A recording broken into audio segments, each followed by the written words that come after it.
ATN World News. News and inspiration with Leah Tillock.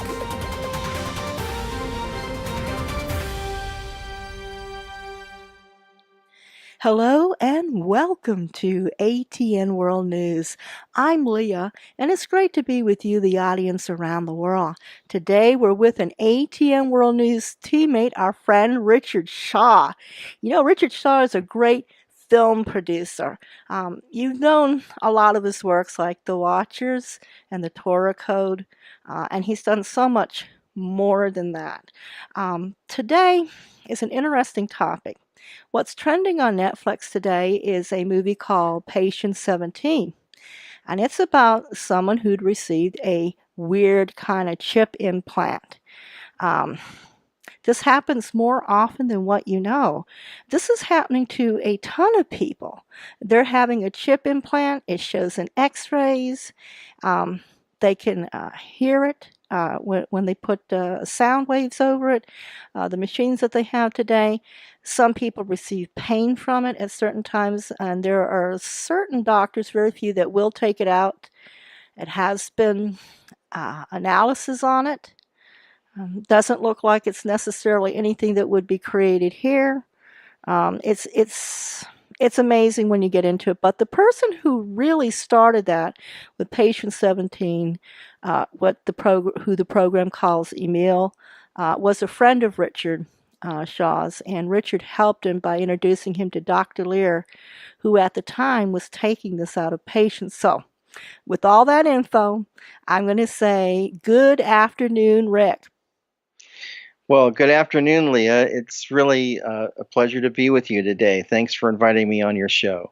Yeah, it's awesome to have you. And people, Rick is a good friend of mine, and he is so rich in knowledge. He's laughing, okay, but he is so rich in so many different fields of knowledge of different topics and aspects that when I get someone like this on, I like to just let them talk. But I'd like to ask if you could tell me a little bit more about how you started off with the meal and help, as they say, patient number 17. Well, I'd be happy to. Originally, we moved into a house in Porter Ranch, California, and when we did that, the agency came in. We thought we would rent for a while and see if we liked it here. And so the agency calls me up and said that they needed to send someone out to check a smoke alarms because it was a law in California that before they could clear the house and everything, that all the smoke alarms had to function. I said, great, send the guy over. So it's like 11 in the morning, if I remember right, and this guy knocks on my door, and I go down, and it's this big, tall dude. He's like 6'7", real friendly guy, and he could just, he's so tall, he could just kind of reach up and pull the smoke alarms and check the batteries, and they all worked. So he comes up into my studio where I'm shooting right now and said, oh, wow, you got a lot of equipment up here. What is it you do? And I said, well, I'm currently directing a series called Watchers with L.A. Marzulli. And he said, what's it about? And I said, oh, it's kind of a paranormal show. It's a lot of fun. I told him, it has like the Torah codes, the Shroud of Turin, giants, aliens, UFOs, alien implants. And he goes, oh, I love UFOs. So I happen to have a Watchers 1 up there. We hadn't done Watchers 7 yet. And I just gave it to him. And then he looked right at me and said, I have an implant. So this isn't something most people tell me, although when they realize what it is I do, I get some really incredible stories told me sometimes. And I have to analyze them to see if this person's serious or not. And I said, well, look, when I asked him questions that I would ask someone that says they have an implant, he answered them all very factually, I thought. So I said, look, this was back in 2013. I said, if you think you have one, then go get it x-rayed, if you know where it is, and send me the x-rays, and I will give it to my friend, Dr. Roger Lier, who is a really, really good friend of mine. And he's like the world expert on this subject. And really, I have to tell you, Leah, that when L.A. Marzulli introduced me to Roger way back in 2010, I was highly skeptical of the whole thing. It made no sense to me that this could actually be possible. What are these things really in people's bodies? But when I met Roger and saw the work that he had done, and he put one in my hand to examine, it's in a little plastic vial, I began to be convinced. And then the more we looked at these things ourselves, I realized this is a real experience people are having. You can't ignore it. I mean, you can X-ray it and see these things. So I get this about a week to 10 days after we had talked. I get this JPEG emailed to me of an X-ray of we call him Bill in the show, because at that time it was important for us to preserve his identity. But when the other film came out, Patient 17, the whole secrecy deal went out the window. So I think I can talk more openly about it now. But his real name is Emil. And I said, okay, I'm going to send this off to Roger. Well, Roger immediately goes, well, it looks like the real deal to me. So I made a deal with Bill. We call him Bill on the show. I said, look, I want people to know that this isn't just baloney. And I'd like to film this. And I had already talked with LA and got his agreement on this, that the two of us would pay for all the expenses if he'd let me take him through the steps to find out what this thing is, to find out if it's really an implant or not. And if it is, and if he wanted it removed, then we would pay for the surgery. So that's how all that started. So in Watcher 7 in our series is the process of testing this at Roger's offices. And we went in there and we used all this equipment on it, and it registered almost 7 milligauss of flux density. And this is a tiny little thing. It was like 6 millimeters long, about the thickness of a pencil lead, and it was putting out all of this magnetic information. Plus, it was putting out a radio signal. It made the stud finder go off naturally because it's made out of metal. It's a metallic object. So we had all of that. So the next stage was we were going to take this to get an infrared signature of it, because we had done 4 X-rays. It appeared in all the X-rays. We even paid to have a CAT scan done, where basically it's a machine that scans that part of your body and makes little images on a big sheet of paper of depths of it. It's like slicing through like making a bologna sandwich, and it looks like each little different layer of your skin is presented in a separate image, and we could see the implant in like 4 or 5 of those slices. So we knew it was in there, we knew where it was, we knew how far away from the bone it was, and all of that. So we went to see Dr. Matriciano, who is a friend of Roger's and who's a surgeon, and he used an ultrascan machine on it. And what ultrascan is, it uses sound waves, and you put a little gel on the skin so it will slide across your skin without bumping around. And it appeared like in about a minute or two. You could see it right on the screen there. So Roger said, okay, he said, I just need a week or two to put some people together that I know would like to be here to see this thing removed and examined. So he said, fine. So Ellie and I set up the whole deal and agreed to pay the surgical expenses, and ran cables, put a monitor out in the lobby so people could watch the surgical procedure and all of that. And then Roger asked if this guy who was another filmmaker could also be there to film it. And I said, well, it's a really tiny room, Roger. I don't know if we can, jam another guy in here with a camera or not, but if you really want to do it, okay. So the other guy's name was Jeremy Corbell, who produced the film Patient 17, which is currently up on Netflix. Well, our agreement was that I would share my footage with him, and he would share his footage with me. That's what we did. And when I created Watchers 8, which shows this thing being surgically removed, I gave everybody a credit at the end of film who did everything. I'm very stickler on crediting people that had an active role. And so he was like second camera on the project, and I credit him for that. But in his film, there's not a mention of Pinlight or L.A. Marzulli or me. And we actually made it possible for him to do his film because we paid all the expenses. So, that's happens out here. I mean, it's unfortunate when it does, but I'm not in any competition with this guy or anything like that. But we did, LA and I, when we make these films, we pay for them out of our pocket. If we didn't do so good on the previous film, then we can't make a film quite as in depth the next time because we don't have enough money. Fortunately, Watcher 7 was one of our most favorite. Everybody loved it so much that it did well enough where we could afford to pay for Watchers 8.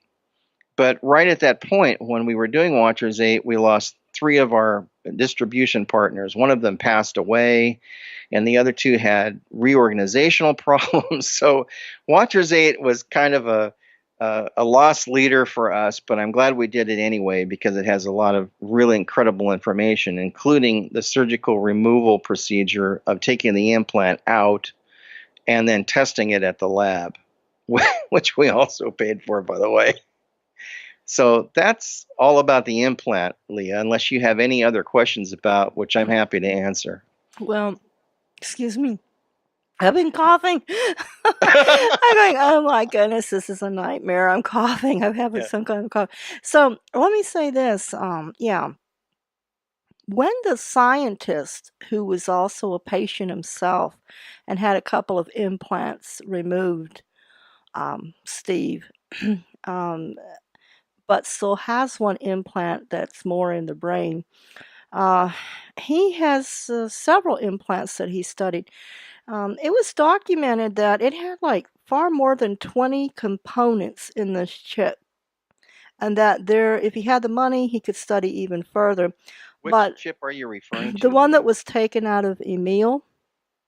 Oh, Yeah. well, But I can tell you about that. I mean, he said it's highly unlikely that anything from here in this earth and dimension would have like more than 20 different ones in the chip. He thought it was more of computer nature, but go ahead. You said you had a little bit more to share on that. well, I mean, I don't know where. I'm assuming you're quoting Jeremy's film, Patient 17, but in reality, the way that these things are studied, first of all, we take the whole chip out, and there's a kind of a gray coating that surrounds it. And Steve, who was our resident scientist on the project, is a good friend of mine, and he cut it open with a scalpel, and this little implant kind of flowed out from inside. This is something that we know in the past on other implants. They somehow are in this little coating, and sometimes inside of the coating is a tiny bit of kind of amber colored fluid, and it kind of floats in there, and somehow nerves are able to get inside of that. Now, don't ask me how. I mean, it's beyond our technology.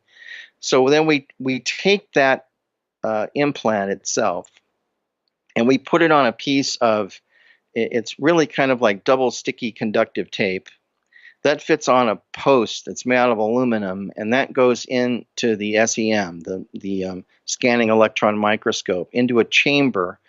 You close the door on the microscope, and a motor starts up and sucks all the air out of the compartment because you can't have any oxygen in there when you're doing scanning because it's done at high voltage.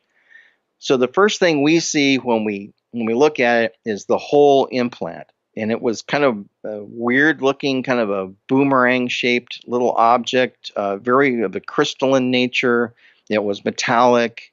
If you zoomed in on it, you could see chunks of these metallic crystals in it. And the only way you can look down inside of that is if you really use a real high order of magnification on it. We're talking 10 or 20,000 times normal, and that's beyond what an optical microscope will do. But since this whole thing is being operated by computer, you can put the cursor over the part of the image that you want to examine, and when you do that, there's two monitors up. There's the left monitor has the visual image of what the object looks like. The right monitor is basically the output of the elements that the sample is made up from. It's all like in abbreviations from the periodic chart of the elements. And that second monitor is the EDX display, and that stands for Energy Dispersant X-ray Spectroscopy. I know it's a mouthful, but essentially what you can do when you put the crosshairs over any portion of the sample that's in the SEM chamber, it will give you a graph and read out what that chip is made out of. Now, it's not going to tell you what's inside of it. It's just going to say, okay, it's 65% iron, it's 38% nickel, there's some titanium in there, and some platinum, there's some oxygen. It just depends what it is that you're looking at. If you happen to slide the cursor over what looks like a nerve ending, in our case, it registered 99% carbon, which we know is human tissue. And we got all those readings. So it's not so much that the implant had all of these characteristics. It's just that it depended where you took the sample of the implant, what you were going to see. But in the past, there's been implants where both Roger and Steve have assured me they've found carbon nanotubes in them. And that's really hard to find because carbon nanotubes are at the atomic level. They're really, really small. It kind of would be like going to a football field and taking an aerial photo of the whole playing area and trying to find a postage stamp. That's kind of what we're looking at here. Or being inside the Goodyear blimp and finding a valve cap off of your car's tire. I mean, that's what we're talking about. So it's almost like if you find it, it's almost random chance. But there's a new method, and Steve and I were talking about this. If we had more money, we would do this. But essentially, it's using a method that they kind of refer to as an atomic laser. And what it can do, it can take an element and it can make an incredibly thin slice of it.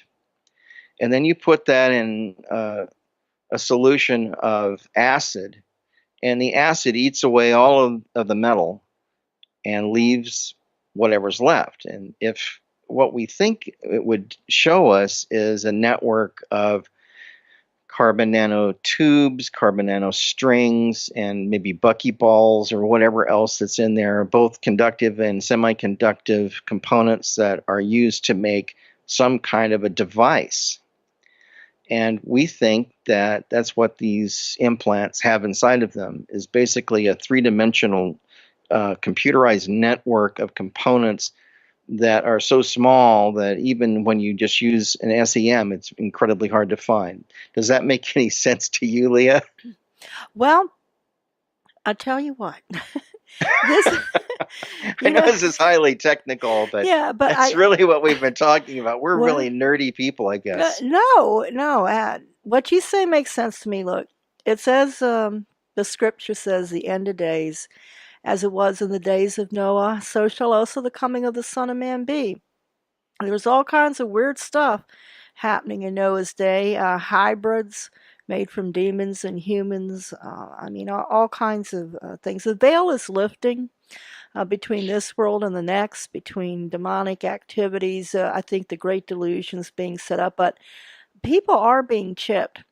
I know some may be from the government, but some may be from Nephilim, some may be from demons. But, God encourages us to be watching and to be learning and to be, he said it's an honor for us to find out the thing that kings know about, to search out. And definitely, Rick has done this, and he's teamed up with Marzulli, and they've been searching out. You can't deny evidence. What you're seeing with your own eyes, what's being tested today, and as the money comes along, they can do advanced testing, as Rick said, with the slicing. So, important information here.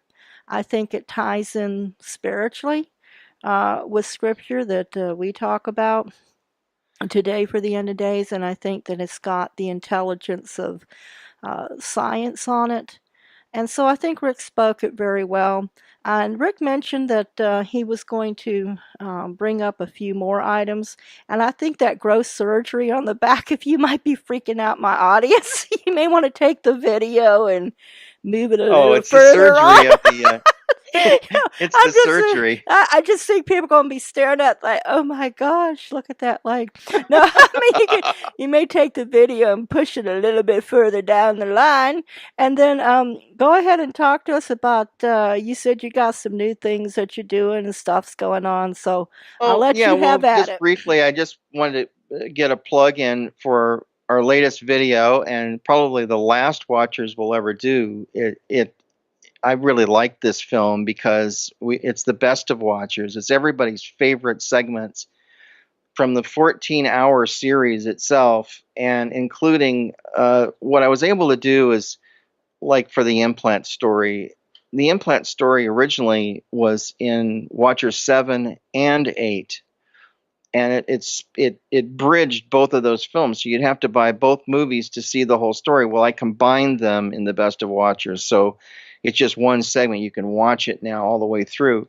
And then it's people love the Shroud of Turin, and they love the Torah codes, and the skulls and stones from Peru, the Giant of Kandahar, the Catalina cover up. I'm just reading you the titles here. The Cumbergas UFO, which I analyzed from footage Roger gave me before he passed away. The abduction of Captain Robert Salas, which is really an incredible story. The Black-Eyed Children, which looks like a segment right out of X-Files. And then finally, the director's cut of Howard Storm and his near-death experience, which is really super powerful with new visuals and a longer cut that has more of his story in it than even the original did, that came from Watchers 4. I went back and recut it, and I think it's much better now. So that's what's in this film. But as far as new projects, we're working right now with brokers to help get these funded, Leah. These are basically Pinlight projects that I'm doing on my own independently. One of them is a project about Israel, which I can't really go into because it's kind of confidential, but it is an Israel project that I'm really excited about. Part of it is an exploration under the city of Jerusalem. I'll leave it at that. And also in Qumran, those two areas. And then the other project that I'm working on with the help of Dr. Jeffrey Long is a movie on the near-death experience, but it won't be like anything you've ever seen before. I mean, it's going to be at a high level using Hollywood level effects and all of that. It's not going to be kind of like the typical cheesy out of body experience movie. It'll be really cool. And there'll be some life and death scenes in it. And all of these are real experiences. We're not going to just fake something out. We're going to use people's actual experiences. And Dr. Jeffrey Long is probably, I don't know, I consider him like one of the few world experts on the phenomena. And he has a website that has now well over 4,000 near-death experiences that people have sent in. And so we have to analyze those, but I've already picked a few that are really astonishingly great. And he just wrote me this morning. He's behind me 100% on this. So he's my consultant in the film. So that's to hope that answers your question a little bit, Leah, on what I'm doing. Well, where can people get your recent DVD? Can you share that? Sure. If you go to pinlight.com, you can see the trailer for it. for the best of watchers. And above that is a trailer for what we recently completed, which I helped L.A. Marzulli with. It basically was a symposium on the elongated skull people from Peru. I did a short video on that, which is free. You can just watch it on my website. But if you want the whole conference, it's now available. It's like 2 hours and 45 minutes. If you click on that stuff, it'll take you to Marzulli's page, and you can order anything you want from him. But basically, the research that we've been doing on the elongated skull people, of course, it's one of Marzulli's pet projects that he's always been interested in, is the giants. And the two of us have been working on this since 2013, and we've been to Peru. I've been there 3 times. I think he's been there 4 or 5 times. And what we're doing is actually looking at these skulls and examining them in ways that haven't been done before. We've sent off 50 DNA samples from, I don't know, how many skulls finally were sampled, but it's probably close to 20, I would imagine, altogether, if not more. And these samples were sent to 3 genetics labs and tested, and the results are really incredible. That most of the results that came back to us, the mitochondria DNA, had its origin in the Middle East. And all of these skulls were from South America. And most of the skulls, the mummies that we've looked at that still had hair attached to them, it was not black like the people of Peru are. It was reddish or reddish blonde hair. Isn't that fascinating? So, well, it is. It is actually, because most of the elongated skulls, they do have the reddish hair. And to me, well, this is just me. I'm going, well, that's Nephilim, because most of all the elongated skulls, they're mostly all reddish hair. If it does have hair that still exists on it, so yeah, that doesn't surprise me that it had that. But it is interesting that you verified the origins and different regions. yeah, the origins Yeah. were mostly from Turkey, the Fertile Crescent, the Levant, that particular area, which is pretty much what the biblical account says.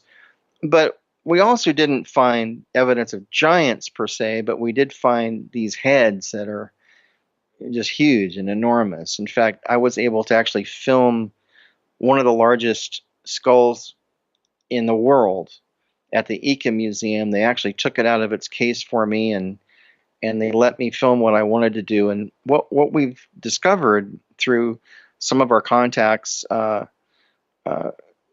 we have an anthropologist, and we have 2 archaeologists. Well, actually, one doctor that has studied this, as well as a chiropractor who really knows bone structure.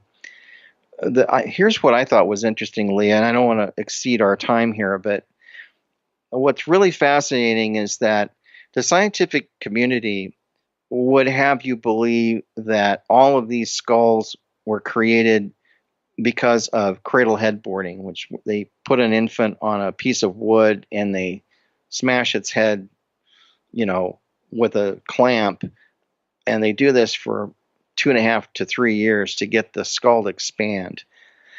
Well, okay, granted, some of them were probably created that way, and we can pretty much tell which ones were and which ones weren't by the looks of the indentations in the skulls. But that doesn't explain why the foramen magnum is moved clear to the occipital area of the head, or why the foramen ovalis are in different places on a human skull. Now, I know this gets really kind of medically technical, but essentially the foramen magnum is the opening where the spinal column goes up into the skull, and all of the nerve endings go up into the brain. Well, on an elongated skull, that opening is way moved back to the back part of your head and is almost perfectly round. And on a human head, the foramen magnum is more of an oval shape and larger and right in the middle, because our heads aren't elongated. And so for us, we're in balance that way. If on an elongated skull, if that had been the case, they would always be like forcing their head into a position where they're comfortable walking around. You see what I'm saying?